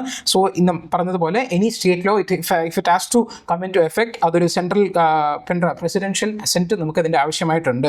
സോ ഇതിനകത്ത് ബേസിക്കലി എന്താ കാര്യം എന്ന് വെച്ച് കഴിഞ്ഞാൽ നമ്മൾ ഈ ഒരു ഇത് വിത്തൗട്ട് ദി അഡിക്വേറ്റ് പ്രൊട്ടക്ഷൻ നമുക്ക് ഇപ്പോൾ നേരെ ഒരു സ്റ്റേറ്റിൽ വന്നു കഴിഞ്ഞാൽ മാത്രം അത് കാര്യമാവുന്നില്ല എന്നുള്ള കാര്യമാണ് ഇതിനകത്ത് പറയുന്നത്. ബിക്കോസ് നമുക്കിപ്പോൾ റൈറ്റ് നോ വേണ്ടത് ഈ പ്രൊട്ടക്ഷൻ, ബേസ് ലൈൻ പ്രൊട്ടക്ഷൻ നമുക്ക് അനിവാര്യമായിട്ടുള്ള കാര്യമാണ്. അതുപോലെ തന്നെ ഇൻ്റർനാഷണൽ നമുക്ക് ഒരുപാട് കമ്മിറ്റ്മെൻറ്റ്സ് ഉണ്ട്. അതുകൊണ്ടാണ് ഈ വൈൽഡ് ലൈഫ് പോലുള്ള കാര്യങ്ങളിൽ ബേസിക്കലി യൂണിയൻ ഗവൺമെൻറ്റിന് ഒരു ലോ മേക്ക് ചെയ്യാനായിട്ടുള്ള പവർ വരുന്നത്. ഹിസ്റ്ററി പറഞ്ഞു കഴിഞ്ഞാൽ ഒരുപാടുണ്ട്, പറഞ്ഞ് വലിയ ഡീറ്റെയിൽ ആയി പോകും. ബേസിക്കലി അത് നേരത്തെ ഒരു സ്റ്റേറ്റ് ലോ ആയിരുന്നു, സ്റ്റേറ്റ് സബ്ജക്റ്റ് ആയിരുന്നു. അതിനെ നമ്മൾ കൺകറന്റ് ലിസ്റ്റിലേക്ക് മാറ്റുകയായിരുന്നു ചെയ്തത് 1976. ബിക്കോസ് ഇൻ്റർനാഷണൽ കമ്മിറ്റ്മെൻറ്റ്സും നമുക്ക് പ്രൊട്ടക്ട് ചെയ്യാൻ വേണ്ടി. അപ്പോൾ ഒരു സ്റ്റേറ്റിന് കിൽ ചെയ്യാനായിട്ടുള്ള ഒരു വെർമിൻ ഡിക്ലെയർ ആയിട്ടുള്ള പവർ കൊടുത്തു കഴിഞ്ഞാൽ അത് ബുദ്ധിമുട്ടാവില്ലേ എന്നുള്ള കാര്യമാണ് ഇതിനകത്ത് വരുന്നത്. പിന്നെ നമുക്ക് building state level ceilings in the form of clear faster procedures, non lethal ആയിട്ടുള്ള ടൂൾ കിറ്റ്സ് ഉപയോഗിക്കുക, അത് കൊല്ലാതെ ട്രാങ്ക്വിലൈസ് ചെയ്ത് ചെയ്യുക എന്നുള്ള മെത്തേഡ്സിലേക്കൊക്കെ നമുക്ക് പോകണം. മാത്രമല്ല turning incentives to reward coexistence, അതായത് ഹ്യൂമൻ ആനിമൽ കോൺഫ്ലിക്റ്റ് മാറി ഹ്യൂമൻ ആനിമൽ കോ എക്സിസ്റ്റൻസ് നടക്കുന്ന സ്ഥലങ്ങളെ നമുക്ക് ഇൻസെൻറ്റിവൈസ് ചെയ്യുക. അപ്പോൾ ആൾക്കാരും ഒരു കൺഫ്രണ്ടേഷണൽ മോഡൽ ഇല്ലാതെ പോകും. അപ്പോൾ നമുക്ക് അവരുടെ ബൗണ്ടറീസ് കടക്കാതിരുന്നാൽ, ആനിമൽസിൻ്റെ ബൗണ്ടറീസ് കടക്കാതിരുന്നാൽ ആനിമൽസും നമ്മുടെ ബൗണ്ടറീസ് കടക്കില്ല. അപ്പോൾ ആ ഒരു കോ എക്സിസ്റ്റൻസിലേക്ക് പോകുക എന്നുള്ളതാണ്. So until then declaring wild boar as a vermin or downgrading ആ ഒരു ഷെഡ്യൂൾ 1 നിന്ന് ഷെഡ്യൂൾ 2ലേക്ക് മാറുക ഓഫ് ദി എന്താ പറയുക സെൻട്രൽ ആക്ട് എന്നൊക്കെ വരുന്നത്. വേറൊരു ബോണറ്റ് മെക്കാക്ക് എന്നുള്ളൊരു സ്പീഷീസിനെ കുറിച്ചാണ് പറയുന്നത്. അപ്പോൾ ഈ രീതിയിലൊക്കെ this is going to buy a political time. പക്ഷേ this can deepen the risk of a cycle in which governance failure begets lethal shortcuts. അതായത് ഗവർണൻസിൽ ഉണ്ടാകുന്ന ഒരു ഫെയിലിയർ ആണ്, കൃത്യമായിട്ട് ആ ഒരു എൻക്രോച്ച്മെന്റ് ഒന്നും തടയാതെ കൃത്യമായിട്ടുള്ള ഒരു ഹ്യൂമൻ ആനിമൽ കോൺഫ്ലിക്റ്റ് തടയാതെ അതൊക്കെ ഗവർണൻസ് ഫെയിലിയറിനെ നമ്മളൊരു എന്താ പറയുക, അത് it is going to cause a legal ആയിട്ടുള്ള ലൂപ്പ് ഹോൾസും ഉണ്ടാക്കി ഇങ്ങനെ ഒരു സൈഡ് ബൈ സൈഡ് ഞങ്ങൾക്ക് ചെയ്യാം എന്നുള്ള രീതിക്ക് വരികയാണ് ചെയ്യുന്നത്. അപ്പോൾ that is not going to be a good solution എന്നുള്ള കാര്യമാണ് എഡിറ്റോറിയൽ അഭിപ്രായപ്പെടുന്നത്. സോ ദിസ് നമുക്ക് എന്താ പറയാം, അർജൻസി ഉണ്ടെങ്കിൽ പോലും നമുക്ക് ഓബ്ലിഗേഷൻ ഷുഡ് എൻഷുർ ദാറ്റ് ഈ ഒരു സ്പീഡി ഡിസിഷൻ നമ്മൾ പറഞ്ഞ് കേൾക്കുന്നില്ല, അപ്പോൾ നമ്മളായിട്ട് എടുക്കാം, സ്പീഡായിട്ട് കാര്യങ്ങൾ നടക്കും എന്ന് പറയുന്നത് this should not substitute the reason and the federal revolution does not become federal abdication. ഈ ഒരു വാക്ക് നിങ്ങൾ നോട്ട് ചെയ്ത് വെക്കണം. നിങ്ങൾക്ക് എവിടെയെങ്കിലും ആൻസറിൽ എഴുതാൻ പറ്റുമെന്നുണ്ടെങ്കിൽ നല്ലതാണ്. ഈ ഫെഡറൽ അബ്ലിക്കേഷൻ എന്ന് പറയുന്നത് it is mostly used to criticize the national government, അതായത് സെൻട്രൽ ഗവൺമെൻറ്റിനൊക്കെ ക്രിട്ടിസൈസ് ചെയ്യുക for neglecting the duties, neglecting its obligations. ഏതാ സെൻട്രൽ. അപ്പോൾ ആ രീതിയിൽ വരുന്ന സമയത്ത് ഫെഡറൽ അബ്ഡിക്കേഷൻ എന്ന് പറയുക, അതായത് ഞങ്ങൾക്ക് ഇതിനകത്ത് കാര്യമില്ല, അല്ലെങ്കിൽ അവരുടെ ഡ്യൂട്ടി ആയിട്ടിരിക്കുന്ന ഒരു സാധനത്തിന് അവർ റെസ്പോണ്ട് ചെയ്യാതിരിക്കുക. അപ്പോൾ ഈ സെൻട്രൽ ഗവൺമെൻറ് നമ്മൾ ചെയ്യുന്നത് പോലെ. അപ്പോൾ ഫെഡറൽ അബ്ഡിക്കേഷൻ എന്നുള്ള ഒരു വാക്ക് നമുക്ക് എവിടെയും ഉപയോഗിക്കാൻ പറ്റുന്ന ഒരു ടേമാണ്. പിന്നെ ഇതൊരു വളരെ എന്താ പറയുക, സാഡനിങ് ആയിട്ടുള്ളൊരു ന്യൂസാണ്. 2-3 ദിവസം പിന്നെ സോഷ്യൽ മീഡിയയിലൊക്കെ നമുക്ക് ഇന്നലെ മിനിഞ്ഞാന്നൊക്കെ ആയിട്ട് ഇതിങ്ങനെ വന്നുകൊണ്ടിരിക്കുകയാണ്. The death of a policeman, he is an IPS officer Y Puran Kumar എന്ന് പറയുന്നത് നമുക്ക് ഏതെങ്കിലും രീതിയിൽ ഇന്ത്യൻ സൊസൈറ്റിയിൽ നമുക്കൊരു എക്സാമ്പിൾ ആയിട്ട് ഉപയോഗിക്കാം. ദി എക്സാമ്പിൾ ഫോർ എന്താ പറയുക, prevalence of caste discrimination in the Indian society. പിന്നെ മാത്രമല്ല ഇന്നലെ അനുശ്വര മാം ഡിസ്കസ് ചെയ്തിട്ടുണ്ടായിരുന്നു മെന്റൽ ഹെൽത്തിൻ്റെ ആവശ്യം. അപ്പോൾ ഈ ഒരു വർക്ക് പ്ലേസ് ഹറാസ്മെന്റ്, മെന്റൽ ഹറാസ്മെന്റിനെ ഒക്കെ നമുക്കൊരു ഫ്രഷ് ആയിട്ടുള്ള ഇപ്പോൾ റീസെൻ്റ്ലി നടന്ന ഇത് എന്താ പറയുക, എനിക്കിത് പറയാൻ കുറച്ച് ബുദ്ധിമുട്ടുണ്ട്, പക്ഷേ സ്റ്റിൽ ഒരു എക്സാം പോയിന്റ് ഓഫ് വ്യൂവിൽ ഇത് നമുക്കൊരു എക്സാമ്പിളായിട്ട് കോട്ട് ചെയ്യാൻ പറ്റുന്നത്. നടക്കാൻ പാടില്ലാത്തൊരു സംഭവം തന്നെയാണ്, പക്ഷേ ഇത് നടന്നു, ഇപ്പോൾ റിപ്പോർട്ട് ചെയ്യുന്നത് കൊണ്ട് റീസെൻ്റ് ആയിട്ടുള്ള ഒരു എക്സാമ്പിൾ നമുക്ക് എവിടെയെങ്കിലും കോട്ട് ചെയ്യാൻ പറ്റിക്കഴിഞ്ഞാൽ നല്ലതായിരിക്കും. ഓക്കെ, അപ്പോൾ ബേസിക്കലി എന്താണെന്ന് വെച്ച് കഴിഞ്ഞാൽ അവിടുത്തെ ഒരു IPS officer, Haryana cadre IPS ഓഫീസറാണ്. അദ്ദേഹം സൂയിസൈഡ് ചെയ്തു. അപ്പോൾ he was A schedule caste IPS ഓഫീസറാണ്. അപ്പോൾ ബേസിക്കലി എന്തെന്ന് വെച്ച് കഴിഞ്ഞാൽ അറിയാലോ, SC SC കാറ്റഗറിയിൽ പെട്ടവരൊക്കെ നമ്മൾ മാർജിനലൈസ് സെക്ഷൻസ് ആണ് കരുതപ്പെടുന്നത്. അപ്പോൾ അദ്ദേഹം IPS ഓഫീസർ വരെ എത്തി, അദ്ദേഹത്തിൻ്റെ വൈഫും നല്ല പൊസിഷനിലാണ്. അപ്പോൾ ഈ രീതിയിൽ ഒരു നല്ല രീതിയിൽ ആ ഒരു സോഷ്യൽ മൊബിലിറ്റി, സോഷ്യോളജി പഠിക്കുന്നവർക്ക് അറിയാമായിരിക്കും, സോഷ്യൽ മൊബിലിറ്റിയിലേക്ക് ഒരു വലിയ ലാഡർ ക്ലൈംബ് അപ്പ് ചെയ്ത് വന്ന ഒരാളെന്ന രീതിക്ക് എക്സാമ്പിളായിട്ട് ആവേണ്ട ഒരു ഇതാണ്. പക്ഷേ he suddenly committed suicide citing ഒരുപാട് reasons like its caste shadow ഉണ്ട്, ഇമേജ് സിസ്റ്റമിക് ആയിട്ടുള്ള ഡിസ്ക്രിമിനേഷൻ ഉണ്ട് എന്നുള്ള രീതിക്കാണ്. The allegations include mental and administrative torture, caste based discrimination, public humiliation, targeted mental harassment and atrocities by the senior officials in Haryana എന്നുള്ളൊരു കാര്യമാണ്. അപ്പോൾ this is actually underscoring the issues of embedded prejudice and discrimination and their effect on the mental health of those at the receiving end. അപ്പോൾ ഈ രീതിയിലുള്ള കാര്യങ്ങൾ ഇതിപ്പോൾ Haryana police IPS ഓഫീസർക്കാണ് ഇത് സംഭവിച്ചത്. അപ്പോൾ ഇത് കൃത്യമായിട്ട് ഒരു ഇൻവെസ്റ്റിഗേഷൻ നടത്തണം, ഇതിൻ്റെ കൾപ്രറ്റ്സ് എന്താണ് എന്നുള്ള കാര്യത്തിനെ കൊണ്ടുവന്ന്. അപ്പോൾ അവിടുത്തെ national commission for schedule caste ഉണ്ട്, they have directed the chief secretary and the DGP to submit report എന്നുള്ള കാര്യമൊക്കെ. അപ്പോൾ അതൊക്കെ കൃത്യമായിട്ട് കാര്യങ്ങൾ ചെയ്യുക. കാരണം ഇതിൻ്റെ ഈ ഒരു സാധനം നമുക്ക് എവിടെയെങ്കിലും നോട്ട് ചെയ്ത് വെക്കാവുന്ന കാര്യമാണ് കേട്ടോ. The status of policing India report എന്ന് പറയുന്നത് 2025 report. It is released by NGO called Common Cause. The victims of torture are most often from the marginalized communities. JBM എന്ന് പറഞ്ഞൊരു സിനിമ കണ്ടിട്ടുണ്ടാവില്ലേ നിങ്ങൾ, സൂര്യയുടെ? ആ JBM സിനിമയിൽ പറയുന്ന ആ ഒരു കാര്യം തന്നെയാണ് ഇതിനകത്ത് പറയുന്നത്. Most of them are from the marginalized communities. The police personnel across the state see certain SC and ST communities as criminals. ആ ഒരു പ്ലോട്ടിൽ പറയുന്ന അതേ സാധനം തന്നെയാണ്. അപ്പോൾ ഇത് നിങ്ങൾക്ക് ഈ ഒരു JBM എന്നുള്ളതും നിങ്ങൾക്ക് കോട്ട് ചെയ്യാൻ കേട്ടോ, because it's widely acknowledged movie in the whole of India. അപ്പോൾ ആൻസേഴ്സിൽ അത് കോട്ട് ചെയ്യാം. അതല്ലാന്നുണ്ടെങ്കിൽ ഈ ഒരു റിപ്പോർട്ട് കോട്ട് ചെയ്ത് കഴിഞ്ഞാൽ ആൻസേഴ്സിന് കുറച്ചുകൂടെ ഒരു അതോറിറ്റേറ്റീവ് ആയിട്ടുള്ള ഒരു ഒപ്പീനിയൻ ആയിട്ട് വരും. ഓക്കെ, അപ്പോൾ Haryana police they cannot allow discrimination to go unchecked and unpunished from within എന്നുള്ള കാര്യമാണ്. അപ്പോൾ ഇതാണ് നമുക്ക് മേജർലി ഡിസ്കസ് ചെയ്യാൻ വെച്ചിരുന്ന ടോപ്പിക്. പിന്നെ ഈ ഒരു ആർട്ടിക്കിൾ ഇന്നലെ വന്നിരുന്നൊരു ആർട്ടിക്കിളാണ്. അപ്പോൾ ഇതിനകത്ത് ബേസിക്കലി എന്താണെന്ന് വെച്ച് കഴിഞ്ഞാൽ it is a very very beautifully written judgement. അപ്പോൾ എനിക്ക് ആ ജഡ്ജ്മെന്റ് മൊത്തത്തിൽ ഇപ്പോൾ ഡിസ്കസ് ചെയ്യാനും എഴുതാനായിട്ടുള്ള ടൈം ഇല്ലാത്തതുകൊണ്ട് we included this. Those have access to the PDF. Indian Express എന്ന് എഴുതിയിരിക്കുന്ന ആ ഒരു സ്ഥലത്ത് ക്ലിക്ക് ചെയ്താൽ മതി. You will be redirected to a article where it is very clearly written what it is about. അപ്പോൾ അത് നിങ്ങളൊന്ന് വായിക്കുക. അതിൻ്റെ ഒരു ബ്രീഫ് ഞാനിപ്പോൾ ഇതിനകത്ത് പറയാം. അല്ലാത്തൊരു ജസ്റ്റ് ഇന്ത്യൻ എക്സ്പ്രസ്സിൽ ഈ ഒരു ഹെഡിങ് അടിച്ചു കൊടുത്താൽ മതി, ഒരു ആർട്ടിക്കിൾ വരും. ബേസിക്കലി എന്താണെന്ന് വെച്ച് കഴിഞ്ഞാൽ judicial officers with 7 years of experience in the bar can now become district judges. പക്ഷേ നേരത്തെ അത് പറ്റില്ലായിരുന്നു. അപ്പം നേരത്തെ എങ്ങനെയായിരുന്നു? ബേസിക്കലി നേരത്തെ എന്ന് വെച്ച് കഴിഞ്ഞാൽ ഡയറക്റ്റ് റിക്രൂട്ട്മെന്റ് എന്ന് പറഞ്ഞിട്ടുള്ള ഒരു പ്രോസസ് ഉണ്ട്, ഡയറക്റ്റ് ആയിട്ട് റിക്രൂട്ട് ചെയ്യുക എന്നുള്ള സംഭവം. അപ്പോൾ ഡയറക്റ്റ് റിക്രൂട്ട്മെന്റിന് basically it was applicable only for the lawyers. അത് ഒരു കോടതി ജഡ്ജ്മെൻ്റ് ഒക്കെ ബേസ് ചെയ്തായിരുന്നു അത് വന്നിരുന്നത് കേട്ടോ. അപ്പോൾ ഓൺലി ലോയേഴ്സിനായിരുന്നു, അതും 7+ years ഓഫ് എക്സ്പീരിയൻസ് വേണം എന്നുള്ളതായിരുന്നു. അതിനെയാണ് ഇപ്പോൾ ഒരു കോൺസ്റ്റിറ്റ്യൂഷണൽ ബെഞ്ച്, അതുകൂടെയാണ് ഇവിടെ ഇമ്പോർട്ടൻ്റ് ആവുന്നത്. കോൺസ്റ്റിറ്റ്യൂഷണൽ ബെഞ്ചാണ് ഡിസൈഡ് ചെയ്തേക്കുന്നത് held the judicial officers with 7 years of experience they are entitled to be appointed as district judge. അപ്പോൾ ഈ ഡിസ്ട്രിക്ട് ജഡ്ജ് ഉണ്ടല്ലോ, എന്തുകൊണ്ടാണ് ഡിസ്ട്രിക്ട് ജഡ്ജ് ഇമ്പോർട്ടൻ്റ് ആവുന്നത്? ഈ ഡിസ്ട്രിക്ട് ജഡ്ജിൽ നിന്നാണ് കൂടുതലും ഹൈക്കോർട്ടിലെ ജഡ്ജസിന് വേണ്ടിയിട്ടുള്ള അപ്പോയിൻമെൻറ്റ്സ് കൂടുതൽ വരുന്നത്. അപ്പോൾ ആ രീതിയിൽ they are considered for the appointment to high courts. അപ്പോൾ നമ്മളൊരു ജസ്റ്റ് ഒരു സ്ട്രക്ചർ നോക്കുകയാണെന്നുണ്ടെങ്കിൽ ഇപ്പോൾ ഇവിടെ കണ്ടോ, ആദ്യം നമുക്ക് സുപ്രീം കോർട്ടുണ്ട്, ഹൈക്കോർട്ടുണ്ട്, പിന്നെ ഇവിടെ ഡിസ്ട്രിക്ട് ആൻഡ് സെഷൻസ് കോർട്ടുണ്ട്. ഇതിൻ്റെ അടിയിൽ വരുന്ന ബാക്കി എല്ലാ ആൾക്കാരും ഉണ്ടല്ലോ ജഡ്ജസ്, അതായത് ഈ താഴെ വരുന്ന ചീഫ് മെട്രോപൊളിറ്റൻ ജഡ്ജ്, അല്ലെങ്കിൽ സബ് കോർട്ടിലെ ജഡ്ജ്, മുനിസിപ്പൽ കോർട്ടിലെ ജഡ്ജ്, ഈ first class second class magistrates എന്നൊക്കെ നമ്മുടെ ചിലപ്പോൾ ഡിസ്ട്രിക്റ്റിലൊക്കെ കാണുന്നത്, ഇവരെയൊക്കെയാണ് നമ്മൾ ജുഡീഷ്യൽ ഓഫീസേഴ്സ് എന്ന് വിളിക്കുന്നത്. ഇവർക്ക് എല്ലാവരും ആയിരിക്കും ഇപ്പോൾ എന്താ പറയുക ഡിസ്ട്രിക്ട് ആൻഡ് സെഷൻസ് കോർട്ടിലേക്ക് അവർക്ക് പോകാനായിട്ടുള്ള ഇത് വരുന്നത്. നേരത്തെ ഒരു ഇത് വെച്ചിട്ട് അവർക്ക് ഒരു സീനിയോറിറ്റി പ്രകാരം മാത്രമേ അത് പോകാൻ വേണ്ടി പറ്റുള്ളൂ. അതായത് ഇയേഴ്സ് ഓഫ് സർവീസ് കഴിഞ്ഞ് ആ ഒരു കാലക്രമേണ കിട്ടുന്ന ഒരു സീനിയോറിറ്റി പ്രകാരം പ്രൊമോഷൻ കിട്ടിയായിരിക്കും ഇവർ ഇതാകുന്നത്. ഇല്ലെങ്കിൽ ഒരു വളരെ ലിമിറ്റഡ് ആയിട്ടുള്ള ഒരു സിവിൽ സർവീസ് എക്സാം ആയിരുന്നു ഇവർക്ക് ഉണ്ടായിരുന്നത്.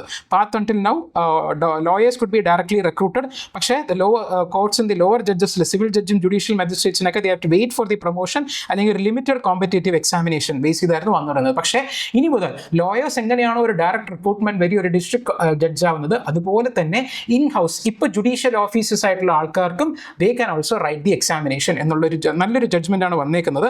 അപ്പോൾ 7 years ഓഫ് എക്സ്പീരിയൻസ് വേണം. എന്താ പറയുക, നമുക്ക് നേരത്തെ ബേസിക്കലി എന്തെന്ന് വെച്ച് കഴിഞ്ഞാൽ ലോയേഴ്സ് മാത്രമേ പറ്റുള്ളായിരുന്നുള്ളൂ. So the lawyer does not, നമ്മുടെ ചീഫ് ജസ്റ്റിസ് പറയുന്നത് lawyer does not cease to be one, അതായത് അപ്പോൺ വെൻ ലൈക്ക് ഒരു ജുഡീഷ്യൽ ഓഫീസർ ആകുമ്പോഴത്തേക്ക് ഒരു ലോയർ തന്നെയാണ്. Basically he or she is a lawyer. അപ്പോൾ അതുകൊണ്ടാണ് ആർട്ടിക്കിൾ 233 ആണ് ആക്ച്വലി ഗവേൺ ചെയ്യുന്നത്. ദി അപ്പോയിൻമെന്റ് ഓഫ് ഡിസ്ട്രിക്ട് ജഡ്ജസിനെ അപ്പോയിന്റ് ചെയ്യുന്ന ലൈക്ക് അതൊരു ഇതിന്റെ പ്രൊവിഷൻസ് വെച്ചിട്ടാണ് ചെയ്യുന്നത്. അപ്പോൾ ബേസിക്കലി എന്താ കാര്യം എന്ന് വെച്ച് കഴിഞ്ഞാൽ നമ്മൾ നോക്കുകയാണെന്നുണ്ടെങ്കിൽ ഇതിന്റെ ഒരു എലിജിബിലിറ്റി എന്ന് പറയുന്നത് ഈ ഒരു article 233 they are eligible for അപ്പോയിൻമെന്റ് ദോസ് പേഴ്സൺസ്, അതായത് those persons who are actually in the service of എന്താ പറയുക union or the state government. They are eligible for appointment as district judge only if they have been an advocate at least for the 7 years എന്നുള്ള കാര്യമാണ് പറയുന്നത്. അപ്പോൾ ഇതിനകത്ത് എന്താ പറയുക, ഇതിനകത്ത് ബേസിക്കലി എന്തെന്ന് വെച്ച് കഴിഞ്ഞാൽ നമ്മുടെ യൂണിയൻ ഓർ സ്റ്റേറ്റ് ഗവൺമെന്റിൽ അല്ലാത്ത ആൾക്കാർക്കാണ് ഈ രീതിയിൽ 7 years ഒരു അഡ്വക്കേറ്റ് ആയിട്ട് ഇതാക്കിയിരുന്നു കഴിഞ്ഞാൽ അവർക്ക് ചെയ്യാൻ വേണ്ടി പറ്റും എന്നുള്ളതാണ് 233 പറയുന്നത്. അപ്പോൾ this was actually interpreted as only for advocates. അപ്പോൾ ഇത് പക്ഷേ എന്താ പറയുക, ഇപ്പോഴത്തെ ഒരു ജഡ്ജ്മെന്റിൽ അത് നമ്മൾ നോക്കുമ്പോഴത്തേക്ക് അത് ഭയങ്കര ഫ്ലോഡ് ആയിട്ടുള്ള കാര്യമാണ്.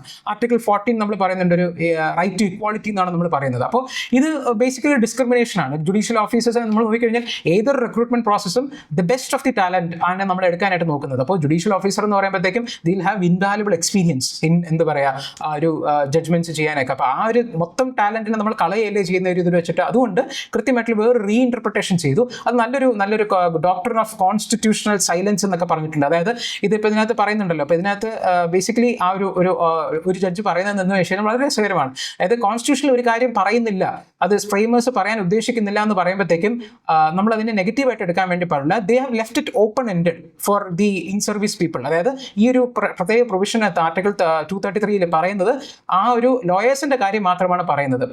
ബിക്കോസ് ആ ഒരു ഇൻ ഹൗസ് ആയിട്ടുള്ള ആൾക്കാർക്ക് it has they have left it for open ended സംഭവം. കോൺസ്റ്റിറ്റ്യൂഷൻ സൈലന്റ് ആണെന്ന് വെച്ച് അതിനെ ഒരു ബ്ലാങ്കറ്റ് ബാൻ ഇടാൻ വേണ്ടി പാടില്ല എന്നുള്ള കാര്യമാണ് അദ്ദേഹം റീസൺ ചെയ്യുന്നത്. നല്ലൊരു ജഡ്ജ്മെന്റ് ആണ്. നിങ്ങൾ അത് ജസ്റ്റ് നമുക്ക് ടൈം ഇല്ലാത്തതുകൊണ്ട് ഞാൻ കൂടുതൽ ഡിസ്കസ് ചെയ്യുന്നില്ല. പക്ഷേ do read that article okay the express. അത് നല്ലൊരു സംഭവമായിട്ടുണ്ട്. പിന്നെ നമുക്ക് ആക്ച്വലി അടുത്തൊരു ആർട്ടിക്കിൾ എന്ന് പറയുമ്പോഴത്തേക്കും കേരള സ്റ്റേറ്റിലെ ഒരു ഫിനാൻസിന്റെ കാര്യത്തിനെ കുറിച്ചാണ്. അപ്പോൾ ബേസിക്കലി എന്തെന്ന് വെച്ച് കഴിഞ്ഞാൽ നമ്മുടെ മുഖ്യമന്ത്രി നമ്മുടെ പ്രധാനമന്ത്രിയെ പോയി കാണുകയൊക്കെ ചെയ്തിരുന്നു. അപ്പോൾ അദ്ദേഹം കുറച്ച് സ്റ്റേറ്റിന്റെ ബോറോയിങ് ലിമിറ്റ് ഒക്കെ കൂട്ടിത്തരണമെന്ന് പറഞ്ഞു. യൂഷ്വലി ഇതിനെന്ന് വെച്ച് കഴിഞ്ഞാൽ നമുക്ക് ബോറോയിങ് ലിമിറ്റ് 3% ആണ്. പക്ഷേ അതിനെ നമുക്ക് ഒരു 0.5% കൂടെ അഡീഷണൽ വേണം എന്നൊക്കെ പറഞ്ഞ് കേട്ടിട്ടുണ്ട്. അറിയാലോ നമുക്ക് ഇതിന് ബേസിക്കലി ഇത് എന്തെന്ന് വെച്ച് കഴിഞ്ഞാൽ നമുക്ക് കേരളയിലെ financial management is utter a failure. I'm sorry to say this. നമുക്ക് അതിനകത്ത് നോക്കുകയാണെന്നുണ്ടെങ്കിൽ ഒരു കാഗിൻ്റെ റിപ്പോർട്ടൊക്കെ തന്നെയുണ്ട്. നമ്മുടെ കേരള ഫിനാൻസസ് മൊത്തം കടമെടുത്താണ് ജീവിക്കുന്നത് നമുക്ക് എല്ലാവർക്കും അറിയാമല്ലോ. അതിനകത്തൊരു പുതിയൊരു പരിപാടിയാണ്. പുതിയൊരു പരിപാടി എന്ന് പറയാൻ പറ്റില്ല, പക്ഷേ ഒരു ഷോർട്ട് കട്ടാണ് ഈ ഓഫ് ബഡ്ജറ്റ് ബോറോയിങ്സ് എന്ന് പറയുന്നത്. ഓഫ് ബഡ്ജറ്റ് ബോറോയിങ് എന്ന് പറയുമ്പോൾ ബഡ്ജറ്റ് വഴി, അതായത് ഗവൺമെന്റ് ബോറോ ചെയ്യില്ല, പക്ഷേ അതിന് പകരം ഒരു PSUവിനെയോ അവരുടെ അടിയിൽ വരുന്ന ഒരു PSUവിനോ അല്ലെങ്കിൽ അതിന് വേണ്ടി ഒരു മാത്രം ഇപ്പോൾ ഒരു ഇൻഫ്രാസ്ട്രക്ചർ പ്രോജക്റ്റിന് ഒരു സ്പെഷ്യൽ പർപ്പസ് വെഹിക്കിൾ ക്രിയേറ്റ് ചെയ്യും. എന്നിട്ട് അതിനെ കൊണ്ട് കടമെടുക്കാനോ ഒരു ബോണ്ട് ഇഷ്യൂ ചെയ്യാനോ അങ്ങനെ പൈസ മേടിക്കാനോ ഒക്കെ പറയും. അപ്പോൾ ഇതുകൊണ്ട് എന്താ ഗവൺമെന്റിന്റെ ബുക്സിൽ ഈ ഒരു കടം എടുത്തതായിട്ട് വരില്ല. പക്ഷേ അതുകൊണ്ട് തന്നെ ഇപ്പോൾ നമ്മുടെ ഫിനാൻസ് മിനിസ്റ്റർ വാദിക്കുന്നത് ഗവൺമെന്റ് ലയബിലിറ്റി അല്ല ആന ചൈന എന്നൊക്കെ പറയുന്നുണ്ട്. പക്ഷെ അങ്ങനല്ല. ബേസിക്കലി ഓഫ് ബഡ്ജറ്റ് ബോറോയിങ് എന്ന് പറയുന്നത് തന്നെ ഇതിനൊരു ബൈപ്പാസ് ചെയ്യാൻ വേണ്ടി നമുക്കൊരു FRBM ആക്ട് എന്ന് പറഞ്ഞിട്ടുണ്ട്. അതിനെ ബൈപ്പാസ് ചെയ്യുക എന്നുള്ളതാണ് ഇതിന്റെ മെയിൻ ഉദ്ദേശം. പക്ഷെ അങ്ങനെ ചെയ്യുന്നത് കൊണ്ട് നമുക്ക് ഫിനാൻഷ്യലി അത്ര നല്ലൊരു പ്രാക്ടീസ് അല്ല. അപ്പോൾ നമ്മൾ കൊടുക്കുന്ന ന്യായീകരിയൊക്കെ വെറും വേസ്റ്റ് ആണ്. ഓൾ ഓവർ ഇന്ത്യ ഇത് തന്നെയാണ് പ്രാക്ടീസ് ഫോളോ ചെയ്യുന്നത്. ദി ഓഫ് ബഡ്ജറ്റ് ബോറോയിങ്സും ഒരു ഗവൺമെന്റിന്റെ ഡെപ്റ്റ് ബോറോയിങ് ലിമിറ്റിൽ ഇൻക്ലൂഡ് ചെയ്യുകയാണ്. കേരളം മാത്രം എക്സംഷൻ ചോദിക്കുന്നതുകൊണ്ട് പ്രത്യേകിച്ച് കാര്യമൊന്നുമില്ല. ബേസിക്കലി എന്തെന്ന് വെച്ച് കഴിഞ്ഞാൽ ഓഫ് ബഡ്ജറ്റ് ബോറോയിങ്സ് വഴി ചെയ്ത് ഒരുപാട് കടം കൂടി വരുന്നു. അപ്പോൾ അങ്ങനെ വരുമ്പോഴാണ് അതായത് ഈ ഒരു ഇഷ്യൂ വരുന്നത്. അപ്പോൾ സെൻട്രൽ ബേസിക്കലി 2021-22 ഓഫ് ബഡ്ജറ്റ് ബോറോയിങ്സിന് എല്ലാത്തിനും തന്നെ നെറ്റ് ബോറോയിങ് സീലിംഗ് ലിമിറ്റിനകത്ത് ഇൻക്ലൂഡ് ചെയ്തിട്ടുണ്ട് സെൻട്രൽ. മാത്രമല്ല സെൻട്രൽ ഓഫ് ബഡ്ജറ്റിംഗ് ബോറോയിങ് പറയുന്ന കാര്യം നിർത്തി. They have stopped it. മാത്രമല്ല ഇതേപോലത്തെ ഇൻഫ്രാസ്ട്രക്ചർ ആയിട്ടുള്ള പ്രോജക്റ്റ് റിലേറ്റഡ് സാധനം വേണമെന്നുണ്ടെങ്കിൽ ഒരു 50 ഇയറിൻ്റെ ഒരു ലോൺ, ഇൻട്രസ്റ്റ് ഫ്രീ ആയിട്ടുള്ള ഒരു ലോൺ കൊടുക്കാം എന്നുള്ള രീതിക്ക് അങ്ങനെ ഒരു പ്രൊവിഷനും സെൻട്രൽ ഗവൺമെന്റ് ചെയ്തിട്ടുണ്ട്. അപ്പോൾ ഇതൊക്കെ യൂട്ടിലൈസ് ചെയ്യാതല്ലാതെ ഈ ഓഫ് ബഡ്ജറ്റ് ബോറോയിങ്സ് വഴി ചെയ്യുന്നതുകൊണ്ട് പ്രത്യേകിച്ച് കാര്യം നമുക്കറിയാമല്ലോ, നമ്മൾ കണ്ടിട്ടുണ്ടാവും ഈ കിഫ്ബി എന്നൊക്കെ പറഞ്ഞ് ഒരുപാട് കേട്ടിട്ടില്ലേ. അതാണ് ഇതിനകത്ത് പറയുന്നത്. കിഫ്ബിയും പിന്നെ ഒരു ഇൻഷുറൻസ് പ്രോഡക്റ്റ് ചെയ്യുന്ന ഒരു സംഭവം. ഇതൊക്കെ ആക്ച്വലി വെറും വേസ്റ്റ് ആണ്. ഇതിനകത്ത് പ്രത്യേകിച്ച് കാര്യമൊന്നുമില്ല. സോ അതാണ് ഇതിനകത്ത് പറയുന്നത്. ബേസിക്കലി ഇത് ചെയ്തില്ല എന്നുണ്ടെങ്കിലും, അതായത് ഗവൺമെന്റ് റീപേ ചെയ്തില്ല എന്നുണ്ടെങ്കിൽ അത് ഗവൺമെന്റ് ആണ് അതിൻ്റെ ഒരു ഗ്യാരണ്ടിയർ ആയിട്ട് നിൽക്കുന്നത്. അപ്പോൾ അതുകൊണ്ട് തന്നെ this has going to be liable for the general public at the government as such. ഇപ്പോൾ ഓഫ് ബഡ്ജറ്റ് ബോറോയിങ്ങിനെ കുറിച്ചാണ് വരുന്നത്. ജസ്റ്റ് നിങ്ങൾ വായിച്ചാൽ മതി, വലുതായിട്ട് ടെക്നിക്കലി പറയാനായിട്ടൊന്നുമില്ല കേട്ടോ. പിന്നെ നമുക്ക് അടുത്തൊരു ആർട്ടിക്കിൾ ബേസിക്കലി എന്താണെന്ന് വെച്ച് കഴിഞ്ഞാൽ ഫയർ ക്രാക്കേഴ്സ് ബാനിനെ കുറിച്ചാണ്. അപ്പോൾ അതിനകത്ത് indicated that it may use the hello of green crackers. നേരത്തെ ഇത് യൂസ് ചെയ്തിട്ടില്ലായിരുന്നു. നേരത്തെ ഫയർ ക്രാക്കേഴ്സ് മൊത്തം തന്നെ ബാൻ ചെയ്തിട്ടുണ്ടായിരുന്നു. Because they had A compound, അതായത് ഒരുപാട് കോമ്പൗണ്ട് ഉണ്ട്. പക്ഷേ അതിനകത്ത് വളരെ ഇമ്പോർട്ടൻ്റ് ആയിട്ട് ഒരു കളറിങ് ഏജന്റ് ആണ് ബേരിയം നൈട്രേറ്റ് എന്ന് പറയും. അപ്പോൾ ഇത് ആ സമയത്ത് 2021 സമയത്തൊക്കെ ഭയങ്കര ഇമ്പോർട്ടൻ്റ് ആയിട്ട് ന്യൂസിൽ വന്നതാണ്. അപ്പോൾ ബേരിയം നൈട്രേറ്റ് കാരണം ഒരുപാട് പൊല്യൂഷനും ഹാർംഫുൾ ആയിട്ടുള്ള ഗ്യാസസ് ഒക്കെ എമിറ്റ് ചെയ്യും. അപ്പോൾ അങ്ങനെ ഡൽഹിയിലെ പൊല്യൂഷൻ്റെ കാര്യം അറിയാമല്ലോ. അപ്പോൾ അതുകൊണ്ട് അവർ ബാൻ ചെയ്തിട്ടുണ്ടായിരുന്നു. ഗ്രീൻ ക്രാക്കേഴ്സ് മാത്രമേ അലോ ചെയ്തിട്ടുണ്ടായിരുന്നുള്ളൂ. പക്ഷേ വേറൊരു ജഡ്ജ്മെൻറ്റിനകത്ത് അതും അവർ ഗവൺമെൻറ് തന്നെ അത് ബാൻ ചെയ്തു അവിടെ ഒരു സ്ഥലത്ത്. അപ്പോൾ ആ ഒരു NCR റീജിയനകത്ത് ഫയർ ക്രാക്കേഴ്സ് തന്നെ പാടില്ല എന്നുള്ള രീതിക്ക് വന്നു. പക്ഷേ right now they are pitching for the green crackers and it could be permitted the use of such crackers എന്ന് സുപ്രീം കോടതിയും പറഞ്ഞിട്ടുണ്ട്. It may indicated that allow the manufacture and sale of the green crackers. അത് ഈ green crackers എന്ന് പറയുന്നത് തന്നെ they will be certified by NEERI എന്ന് പറയുന്ന ഒരു ഇൻസ്റ്റിറ്റ്യൂഷനും പിന്നെ പെസോ എന്ന് പറയുന്നത് petroleum and explosive safety organisation എന്ന് പറയുന്നത്. സോ ഈ ഒരു total ban on the fire crackers in the Delhi NCR region should be lifted എന്നുള്ളൊരു പെറ്റീഷൻ്റെ പേരിലാണ് ഇത് വരുന്നത്. ഈ അർജുൻ ഗോപാൽ കേസിനാണെന്ന് ആക്ച്വലി ഇത് വന്നിരുന്നത്. അവർ ആ സമയത്ത് കംപ്ലീറ്റ് ബാൻ കൊടുത്തില്ലായിരുന്നു, അതായത് സുപ്രീം കോടതി. പിന്നീട് ഗവൺമെന്റ്സ് ആയിരുന്നു അതിനെ ബാൻ ചെയ്തത്. അതിനകത്ത് പറയുന്നത് അവർ only crackers with reduced and green emissions should be manufactured and health worth എന്ന് പറയുന്നുണ്ട്. പക്ഷേ Delhi and other states following in the NCR they had already ban the manufacture and sale of firecrackers during the Diwali എന്നുള്ള കാര്യം. അപ്പോൾ ഇതിനൊന്ന് മാറ്റുക എന്നുള്ള കാര്യമാണ് വരുന്നത്. ഇന്ത്യൻ എക്സ്പ്രസിലും ഹിന്ദുവിലും ഇത് വന്നിട്ടുണ്ടായിരുന്നു, അതുകൊണ്ടാണ് ഇത് വരുന്നത്. അപ്പോൾ ഇതിനകത്ത് കുറച്ച് കൂടുതൽ കാര്യങ്ങൾ പറയുന്നുണ്ട്. വേറെ ഒന്നുമല്ല, ഓൺലൈനിൽ കൂടെ ഇതിൻ്റെ സെയിൽസിനെ പ്രൊഹിബിറ്റ് ചെയ്യണം എന്നുള്ള കാര്യം. നേരത്തെ അത് തന്നെയായിരുന്നു, ഇനി അത് തുടരണം എന്ന് പറയുന്നുണ്ട്. ആൻഡ് ലൈസൻസ്ഡ് ആയിട്ടുള്ള ട്രേഡേഴ്സിൻ്റെ കൂടെ മാത്രമേ ഇത് വരാവൂ എന്നുള്ള കാര്യം. ഫ്ലിപ്കാർട്ടിലും ആമസോൺസിലും ഇത് കൊടുക്കാൻ വേണ്ടി പാടില്ല. മാത്രമല്ല ജോയിൻ്റ്ലി നമ്മുടെ ഈ ചരം വെടി എന്നൊക്കെ നമ്മൾ പറയുന്ന സാധനം, ആ ഒരു ജോയിൻറ്റ് ക്രാക്കേഴ്സിനെയൊക്കെ ഇതാക്കണം എന്നുള്ള കാര്യം പറയുന്നുണ്ട്. പിന്നെ ജസ്റ്റ് കുറച്ചൊരു റെഗുലേറ്റ് ചെയ്യുക, ബ്ലാങ്കറ്റ് ബാൻ ചെയ്യരുത് എന്ന് പറയുന്ന ഒരു കാര്യമാണ്. പിന്നെ നമ്മൾ ഈ നേരത്തെ കഴിഞ്ഞ ദിവസം നമ്മൾ ഡിസ്കസ് ചെയ്തിട്ടുണ്ടായിരുന്നു, ഇന്ത്യൻ എക്സ്പ്രസിൻ്റെ ഒരു ആർട്ടിക്കിളിൽ വന്നതാണ് സവൽകോട്ട് ഡാം എന്ന് പറയുന്നത്. ഇത് ഇന്ന് ബേസിക്കലി അതിൻ്റെ ഒരു ഫൈനൽ ക്ലിയറൻസ് കിട്ടിയിട്ടുണ്ട്. So the project can go on the cards any time soon. അപ്പോൾ അത് നമ്മൾ ജസ്റ്റ് കാണാനായിട്ട് വേറെ ഒന്നുമില്ല. സവൽകോട്ട് ഡാം എന്ന് പറയുന്നത് ചെനാബ് റിവറിലാണ് എന്നുള്ള കാര്യമാണ്. അപ്പോൾ അത് ബേസിക്കലി നമ്മൾ നോക്കിക്കഴിഞ്ഞാൽ ആ ഒരു ഇന്ത്യയുടെ മാപ്പിൽ ശ്രീനഗർ ഈ ഒരു ഏരിയയിലാണ് ഇത് വരുന്നത്. സോ ചെനാബ് റിവറിലാണ് ഈ സവൽകോട്ട് ഡാം വരുന്നത്. അത് മേ ബി പ്രിലിംസ് പെർസ്പെക്റ്റീവിൽ നമുക്ക് എപ്പോൾ എങ്ങനെ വേണമെങ്കിലും നമുക്ക് ചോദിക്കാവുന്നതാണ്. It is a west flowing river Chenab എന്ന് പറയുന്നത്. സോ അതൊരു എന്താ പറയുക 450 മെഗാവാട്ടിൻ്റെ ഒരു ഇതാണ്. 1500 മെഗാവാട്ടാണ് ഒരു സെക്കൻഡ് സ്റ്റേജിൽ 450 മെഗാവാട്ട്. അപ്പോൾ ഒരു 1000 മെഗാവാട്ട്സിൽ കൂടുതൽ പവർ കപ്പാസിറ്റി വരുന്നതാണ്. പക്ഷേ ഇതൊരു ശരിക്കും പറഞ്ഞ ഒരു ഡാം അല്ല, ഇതൊരു run of the river project ആണ്. Wherein water is not going to be stored. വാട്ടറിൻ്റെ സ്റ്റോറേജ് നമ്മൾ പക്ക ഡാം പോലെ അല്ല. വെള്ളം ഒഴുകി പോകുമ്പോൾ ടർബൈൻ കറങ്ങുന്ന സമയത്ത് നമുക്ക് ഇലക്ട്രിസിറ്റി ജനറേറ്റ് ചെയ്യുക എന്നുള്ളൊരു പ്രോജക്റ്റാണ്. പക്ഷേ എന്നിരുന്നാലും ഇതൊരു മേജർ ആയിട്ടുള്ള പ്രോജക്റ്റാണ്. There is no storage in the dam. പക്ഷേ ഇതൊരു ലാർജസ്റ്റ് ഓഫ് ഇറ്റ്സ് കൈൻഡ് ആണ് എന്നുള്ള കാര്യം. അപ്പോൾ ഇത്രയാണ് നമുക്കിന്ന് മേജർലി ഡിസ്കസ് ചെയ്യാനായിട്ട് ഉണ്ടായിരുന്നത്. നമുക്കിന്ന് ക്വിക്ക് ആയിട്ട് റീകാപ്പ് ചെയ്യാം എന്തൊക്കെയാണ് കണ്ടതെന്നുള്ളത്. സോ ഫസ്റ്റ് ഓഫ് ഓൾ നമ്മൾ ഇന്ത്യ അഫ്ഗാൻ റിലേഷൻസ് ആയിരുന്നു നമ്മൾ കണ്ടത്.